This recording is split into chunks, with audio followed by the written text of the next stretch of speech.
You know what I realize? People treat narcissism the way they treat the supernatural and ghosts. What do I mean by that? They do not believe it until they have absolutely proof that it exists. Not just for narcissism, but other mental illnesses as well. Think about it.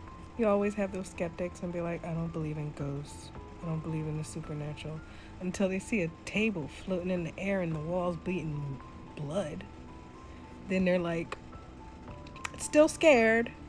You ever seen them people in those ghost shows?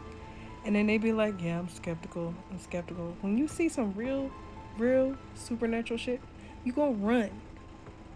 Otherwise, you'll just sit there and be like, yeah, that's not real. Like, literally.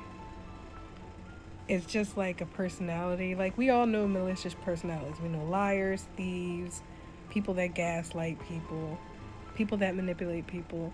Well, just think this as the magic fairy that has all those bad qualities and then some. And then add just a little twinkle bit of fictionality. Because that's what gaslighting is to make the reality into a lie that we all know is not true. Like, you really gotta see it to believe it, kind of thing. I'm not gonna lie, I follow Sinful on Facebook, and she does content on narcissism, and she makes a lot of skits. That man did every single thing that she described. Every single thing. Even when we had broke up, she was like, they're gonna come back and say, well, that was just so long ago. He did exactly that. Not only that, he said a lot of nice guy tropes. I have a heart of gold. I'm such a nice guy. He's had it so much that I was starting to wonder to myself, are you trying to convince me or yourself that you're a nice guy? When I realized that my ex was a narcissist and he wasn't going to let me leave the relationship in a healthy, simple way like I have usually done, then I was going to fuck with his head. So when he was trying to demean me or make a mock of me or try to be his grandiose self, I would play R-slash nice guys in the background. And oh my God, the men on R/slash nice guys sound exactly like him. So like I said, narcissism is a sprinkle of everything. You got the nice guy in there, the grandiose in there,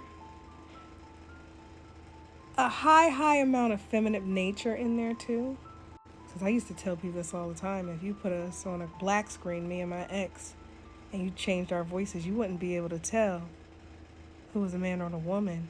Or you might confuse me as a man and him as a woman because he's always the one being erratic. Yeah, but he was a real one-trick pony. He kept asking me, are you having a moment? And I just be like, looking at him, be like, you sound like a broken record. Do you even have any other statements? Can you word that differently at least? All you got is to say, are you having a moment? Did you take your daily dose of liquor today, sir? Yeah, I was getting back at him so much that he started calling me evil. He was like, who are you? I was like, I told you who I was. I told you I was a calculated biatch. Why would you ever think that you could manipulate me? I would tell him I could tell he was manipulating me. And I'd just be like, yeah, your manipulation is so cute. Said it won't work though.